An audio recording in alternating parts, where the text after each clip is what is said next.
Hello, everyone. So first of all, a quick introduction. My name is Madhur. I'm a product manager at Google. Previous to this, I was working in product teams at Uber, Microsoft, and a startup called Flock. So without much delay, let's quickly jump into today's topic that I want to talk about, the changing role of a PM during a product lifecycle. Over over many years, there have been a lot of definition about what a product manager is supposed to do, what their role entails. You must have heard a lot. I have heard a lot. PM is the CEO of the product. PM is the one who says no. PM is the filler of the gaps. By the way, PM who says no is potentially one of my favorite uh, definitions. Um, the PM is a bridge between user and business. PM is the creative one, the data savvy one, the business focused one, or just the one who keeps everyone focused towards the same goal. One thing is very clear that a PM wears a lot of hats, but something to note is that all these hats are not worn at the same time. And that's the key point. And that's what I want to kind of talk about today and stress upon that. It's very important for a PM to also understand what life cycle stage the product is in to decide which hat to wear, because frankly, you always have options. It's not a very natural process. You always have an option to wear multiple hats. The question is which hat to choose is a choice. And I hope people make the right choice. So instead of boring you with the theoretical presentations, I thought we'll just go through a case. Um, we'll just discuss how a particular product person reacts throughout that case and take you through a journey, and you can figure out what kind of hats they are wearing at what points of time, and also give you a good context of what a typical product management job looks like in a mid or large corporation. So let's assume today's case is for a company called ABC Apartment Corp, a completely hypothetical name.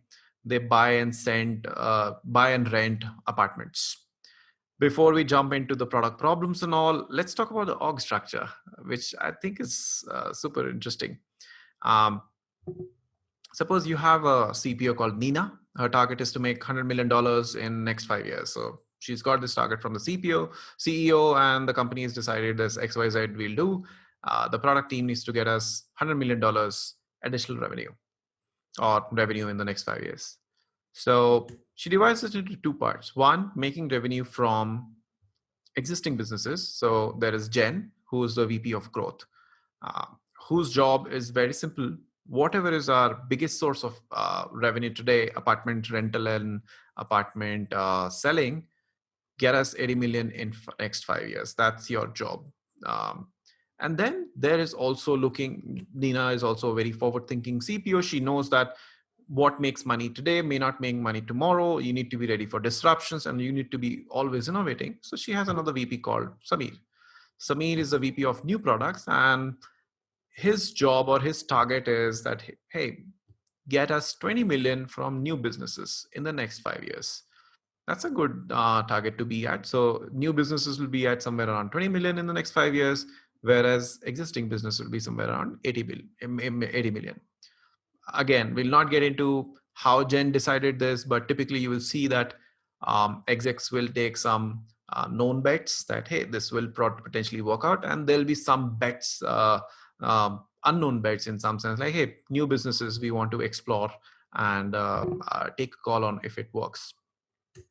Then suppose there's a PM in some East team. Of course, there will be more hierarchy, but assuming it's a fairly flat organization called Kate. So today's presentation will be from the eyes of Kate. So assume you are Kate and you report to Samir, and your job is to think about new businesses, new products that you can build.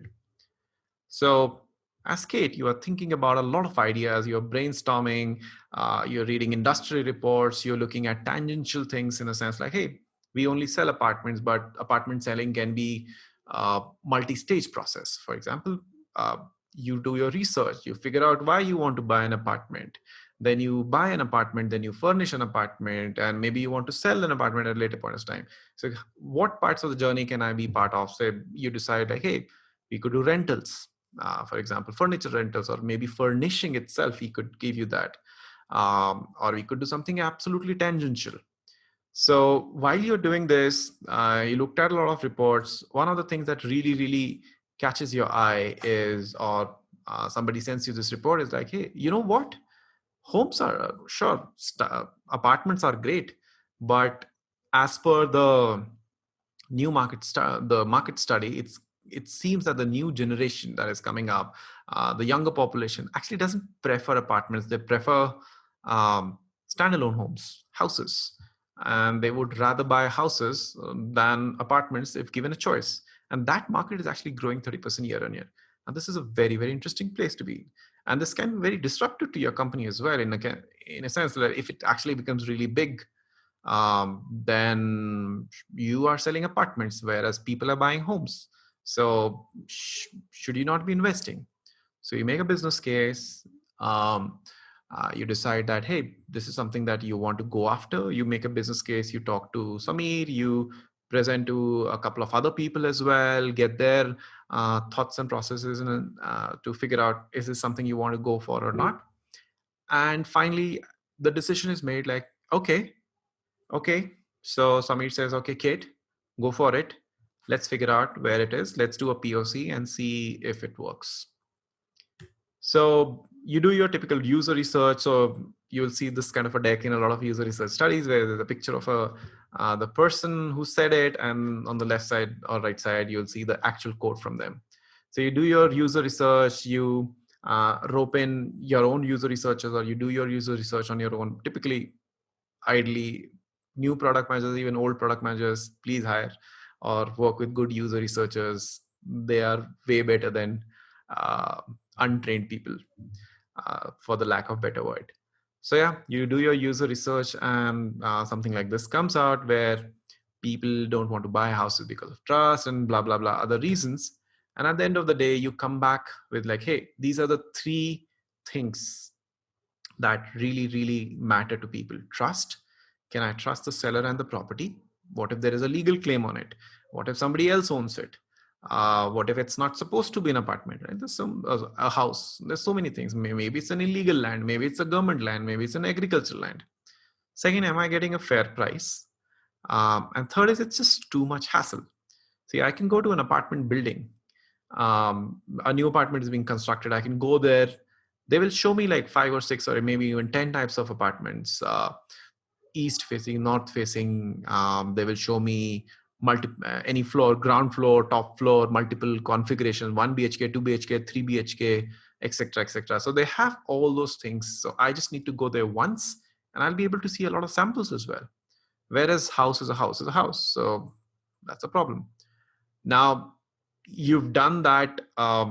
So if you look at the hats, initially you were being the salesperson. You were saying like, this is a good opportunity. You were selling the idea to your boss, to multiple other people, and you also sold this idea to some of maybe your user researcher, maybe your designer, to come up with some mocks, etc. You are a salesperson in some sense. Then you got into user research. Now you are basically the voice of the user. You're trying to understand exactly what the problem is, forgetting what your business needs at this point of time. You need to first figure out what the problem is before you can decide what to solve and can you solve it. So you decide, now you are prioritizing. You have all the data and say, hey, you know what, the biggest issue we can solve for is today is trust. But how do we solve for trust? How do we make sure people understand that, hey, you can buy this property? So again, a lot of brainstorming happens. You come up with multiple solutions. Maybe you do a random testing with the users, and like, hey, you know what, the best way we can actually showcase trust is if we say we guarantee that the house you're buying is legally clear. So what does that guarantee mean? So in a sense, like, you're putting your own name behind it. This, buy this house, and I'm guaranteeing that there is no problem with the house. What does a guarantee but look like? And now this is another interesting thing, right? What does a guarantee look like? What happens if there is a legal claim? What happened to your guarantee then? Um, what have you done to say that this is guaranteed and all? So you discuss, you debate, you look at some of the customer review, basically what customers voice you looked at, how they said, what they said, to kind of figure out what are the actual pain points and what kind of guarantee would why are they afraid, for example, that there will be a problem. One is they will lose their money, or it's too much of a hassle to go work with the government, or they'll have to spend a lot on lawyers, etc., etc. And you come up with the definition of guarantee like, hey, if there is a legal claim on your house, um, our company will actually say, have their own lawyers help you navigate through it. You don't have to pay us a penny. And in the worst case scenario, we actually lose the case, we will refund back we will take basically the cost. We will give you the cost of the house.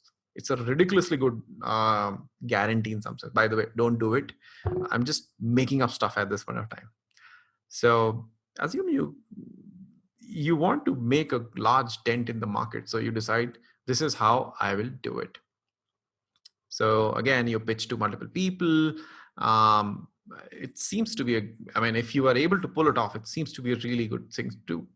So you convince that this is something we can do. So you start building the idea a little bit more, and you start talking to more people, and you go to finance and legal, and they say, please stop. Why? Now, this is what your, say, finance person tells you, or the legal person tells you. Hey, suppose the house is, you sell 100 houses a year. Each house is, say, $1 million. You just put us in a liability of $100 million. $100 million liability is something we cannot as a company take. Our 5-year targets are 100 millions. How can we take a liability of 100 million? You're going to bankrupt our company trying to do something that is insane. So sorry, this is not happening. You cannot do this. We'll not allow this to happen. Now, you have a choice. You can decide that, hey, that's fine. Our organization is not the right organization to do it. That's a perfect valid solution. Or you think about creative solutions. Now, remember, you're no longer wearing the hat of a customer. You're no longer the idea generation of like 50 other things. You're kind of focusing on this one tip. You are now the business person.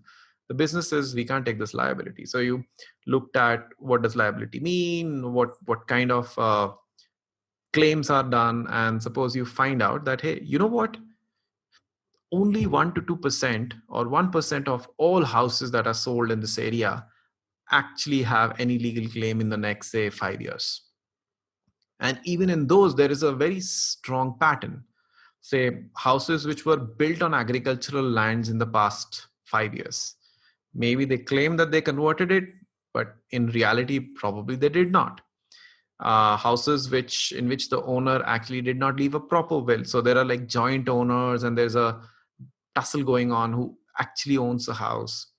Or houses which have been abandoned for 5-6 years. Somebody just claimed that this is their house, or abandoned houses. So those are the kind of things. So you go back to legal and say, like, you know what? This is the data. This is what we have. Only 1% of houses actually have this problem. So even if we were to throw darts, the liability is not 100 million. It's just 1 million. So that's slightly better. But but I hear you. This is not something we should be doing. We shouldn't have zero liabilities, right? Basically, we should have zero cases. That's how you will build trust. So what you'll do is, you will look at all these heuristics and like, I'll not let people who match these heuristics to list their houses at all. We'll have some third-party legal lawyers go through all the records and everything, and anybody who has any of these heuristics is not allowed, even if they claim that this is perfectly fine. To make sure that we are not taking unnecessary risk, we'll not let them list. And you know what? Let's sweeten the deal more.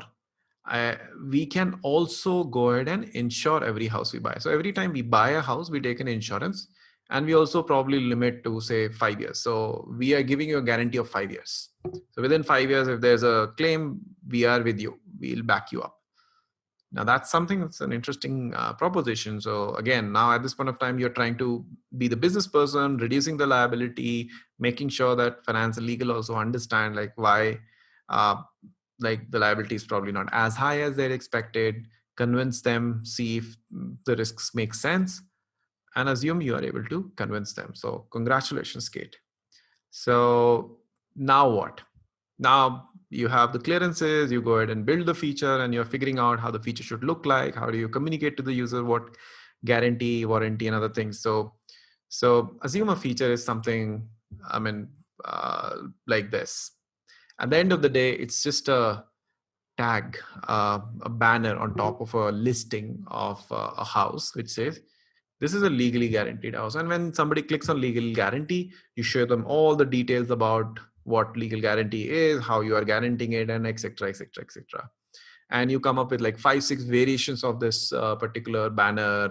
I've put 2 variations, it could be many many many more, and you say like, hey, this is what I'll test with.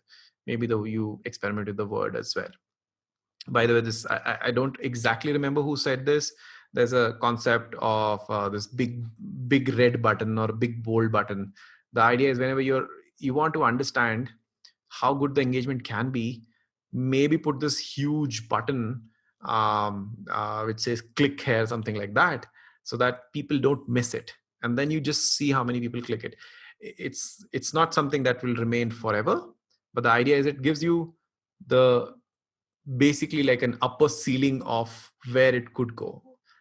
Eventually you will make it better and better design so that it doesn't cannibalize on everything else, but it kind of gives you a good matrix. So if a big red button also doesn't work for you, probably there is no market. So yeah, this is your feature. All you want to test out at this point of time is, let's say you've covered the basics of how to get the houses and all. That's all there.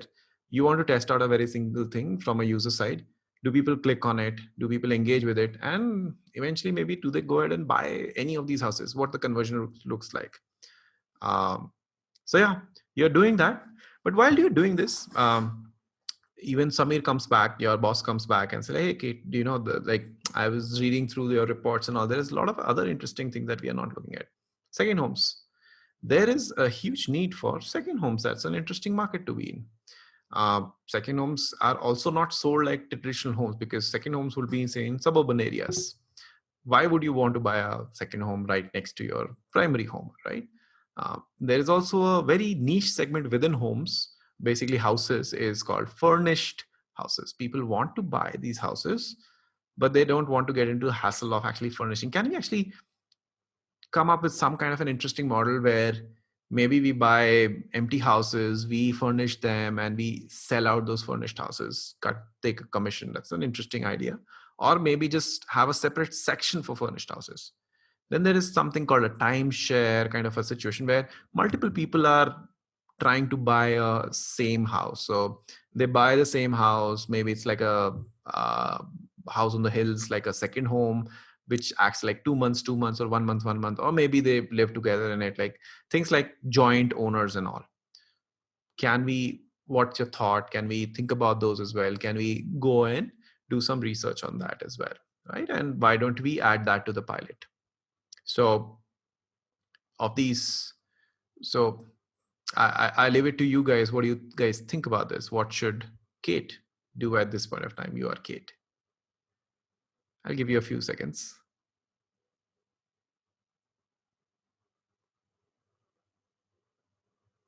Okay. So while a product manager should always be open to new possibilities and thinking about it, many of these alternatives are simply distractions. There is a reason I cut it out. Like these are not bad ideas. Remember, these are great ideas. But if you're always after great ideas, you're always after you're not executing anything. At this point of time, it's very very essential for you to kind of focus your energies, even when the distraction is coming from multiple sources. Sometimes your manager will distract you, unfortunately that happens. So you know, it's like, you know what, great idea, but let me first make sure that our team is executing on this. And it is your job to also prevent a lot of these distractions to reach your team. So there will always be distraction. Your job is to focus, focus, focus, and make sure that we deliver on something which was already identified as a huge opportunities. So the point is, you've also looked at many of these, potentially not delve deeper into this, but and you took a call on doing something else. So let's get that done first, and then look at these things. So I would potentially say these are distractions, not really alternatives. So now you're able to get all the distractions out of the picture. You are focusing on one simple thing. And now your job is, how do you generate demand? People, while people come to your site for buying apartments, not many of them, you're not really known for selling houses, right, at this point of time. So how do you generate that demand? One is marketing. Can you do ads? Can you do billboards, maybe social media ads, Google ads, and other places, right? Now, ideally, you should have had this conversation much earlier. Maybe you should have had a budget already allocated to you by your own manager, assuming he controls the purse on this one, or whoever controls the purse on this one. I have done this mistake in my career, and many PMs still do it. Is that, hey, you assume that you made the product, there will be budget. Budgets have to be taken; they are not given. So you have to convince many people. So it's super necessary that many a times you do these things early on. So as a PM, you should be thinking far off in the future and getting that budget. The other thing is, you still have one of the biggest properties that you have is your homepage. People come on your homepage to maybe buy apartments, but maybe also they're trying to buy a home for themselves. It could be a standalone house. One of the reasons maybe people buy houses, apartments, is because there are no good houses available, or they don't know where to buy these houses. And if this, the idea and hypothesis, if you're able to show them a legally guaranteed tag on top of a standalone house, the chances of you being able to sell that house is really high. That's a really, really good property. So like, sure, let's go ahead and put that on our homepage. But before we go there, let's talk about something else. Who owns the homepage at this point of time? You will see that it's part of the existing business. So typically it goes to Jen, right? She's the VP for growth. And Jen has this PM called Daniel. Daniel, super smart chap. He said, like, he looks at the homepage and see like there is a lack of coherence in the entire homepage. And what he realizes is like, hey, anybody can come up and add anything to the homepage. There's a new builder who's starting a new society. They just talk to the sales team, and sales team tells somebody, and they put it on the homepage. And as a result, it's like there is no personalization, there is no context that is there. We just, it's basically everything is like the big red button experiment, where the moment we want something to have grab attention, we just give it the half of the page, it converts. It's not that it's not convert, but we can do much better. So he goes to Jen and is like, hey, this is the problem. It seems that we can do much more, and personalization we can do context, we can look at from where the user is coming from. Maybe we can change the homepage based on the user's location. We can change the based on user's source. Say, for example, if they came via a certain ad, or they came via, say, um, uh, Twitter, this is the kind of audience. We can actually do some kind of an audience targeting and etc. So, and we, for that, somebody needs to take full responsibility for this. So Jen says, like, great, Daniel, let's make this your problem. So she said, Daniel, drop everything else. You're the PM owner of the homepage. So it's one of the most lucrative, but also the most, what do you say, tough jobs. You own the homepage. Everything that is happening, uh, has anyone who has to put anything on the homepage will go via you. You need to give me, and I'll set your targets as well. To achieve 80 million, of course, I have to make better conversion. So give me 10% conversions on apartment sale. And you know what? I'll give you a promotion if you're able to achieve this goal. It's an ambitious goal, but if you're up for it. And of course, Daniel is up for it. So Kate goes and talks to Daniel. Hey, Daniel, this is a new build thing that we are working on. There's a huge market that's going to come up. And we believe that in next 10 years, this might be bigger than our apartment sales as well. So this is like amazingly crazy good market. We just want to put a small unit on the home page to test it out. And of course, Daniel's answer is no. Why would Daniel uh, basically change everything? Because see, this is for Daniel, this is exactly the problem he was trying to solve. Uh, he wants coherence. So they sell apartments. Why should, first question, why should they even have standalone houses on the homepage? They sell apartments. New businesses and all is fine, but that's not the core business. Second, his target is 10% conversion in apartment sales. His target is not 10% conversions in houses sales, right? There is no goal for him. So what do you do right now? So you have to understand one thing. These things will happen a lot, but you have to assume really good intentions. Daniel is not trying to sabotage you or block you or is being jealous of you. No, Daniel is just doing what Daniel thinks at this point of time is the right thing to do based on the targets that have been set for him. And frankly, he's right. You are a distraction to Daniel. So you have to understand that. So you again brainstorm and Daniel like, hey, what can we do? So Daniel suggests a very interesting thing. He says, what do you want to test? You want to test whether the legally guaranteed tag works or not. Sure, we can't put houses, but we work with apartments. And you know what? We only work with the top guys. So only the top players in the market are there. And it's mostly new units that are being built and sold. And all of them are very trustworthy. Let's do this. For some of the apartments, we'll put a legally guaranteed tag and see if people click on it. And I can assure you that we anyways do our checks before we list them, because we are listing not one, but we are listing like 1,000 apartments, for example, or 100 apartments. So we want to make sure that the builder is a reputed builder only. So we'll take some of the best reputed builders, put a legally guaranteed tag, experiment with it and see what happens. That's a great suggestion. It helps you understand if this tag really works or not. And maybe you can even test out like 5, 6 UIs without actually changing anything for Daniel. So should you do it? I'll leave you a couple of seconds to think about it.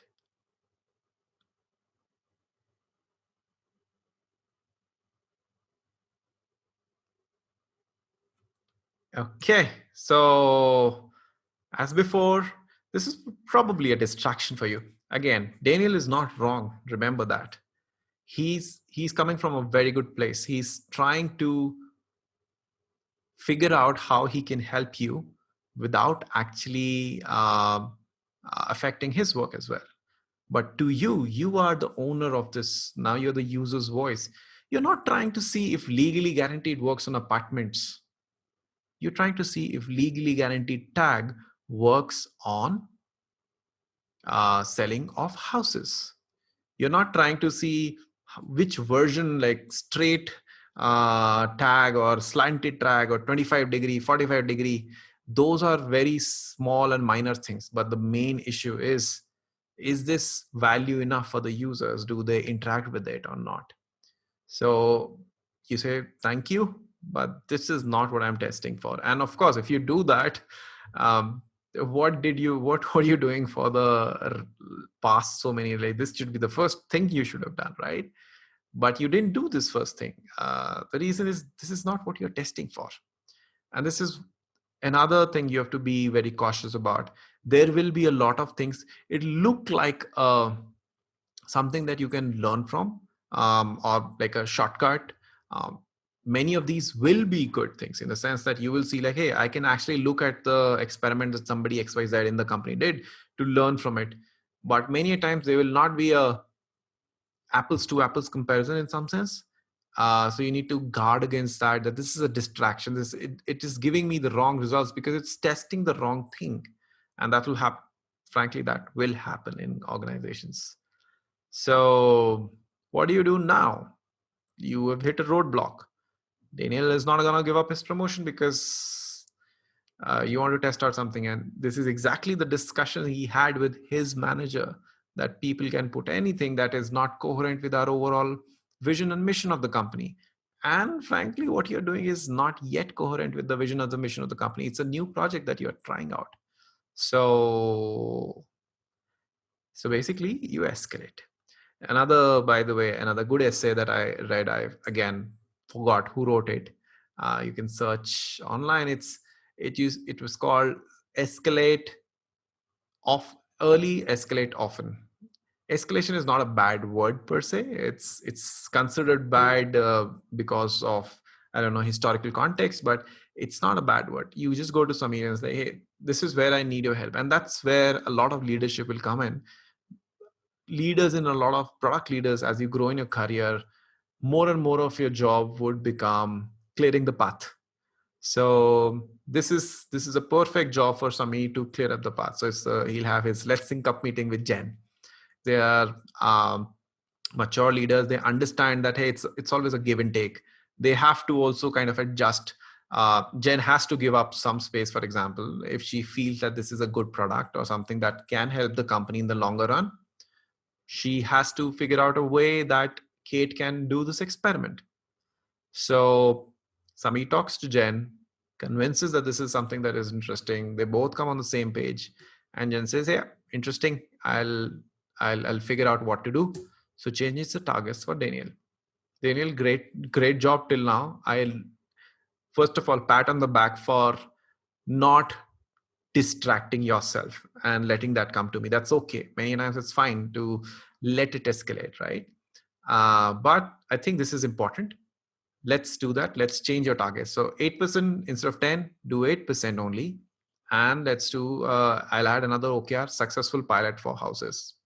And now suddenly Daniel is your best friend because now you both have a shared OKR in some sense, a shared goal, a shared mission um, to have a successful pilot of houses. So you work with Daniel to put it on the homepage. You work with marketing team to do some ads, and now it's the time for the results. So you do bunch of stuff like A, B, C, D experiments and all. Unfortunately, nothing works. There is fairly little engagement, and even when there is engagement, people are not really buying houses. So what happened? Um, you are doing your research, you talk to the customers, hey, what's happening, are we not reaching the right users? Daniel goes to the extent of even giving you space on top of the homepage, for example, just as a small experiment to see if that affects it. Your big bold red button experiment is not working. So what's going on? So you do all these things and you go back to maybe your previous thing and like there were three key points: trust, pricing, too much hassle. You solve for potentially trust, but pricing is still an issue and too much hassle is also an issue. So what do? You could solve all three. You can go after pricing and say like, hey, you know what, I'll build a model. I'll collect data of all the houses that are sold in that area, build a model of how much this house should cost. Great. And I will also can solve hassle. For example, when you sell apartments, you actually have professionals go and create these 3D guided tours of this apartment so that people can sit at their homes and see the apartments without actually having to come there. So they come there much more mentally prepared. So you can potentially do a similar thing with houses. But the question is, what should you do? How should you proceed? Think about it for a few seconds and then.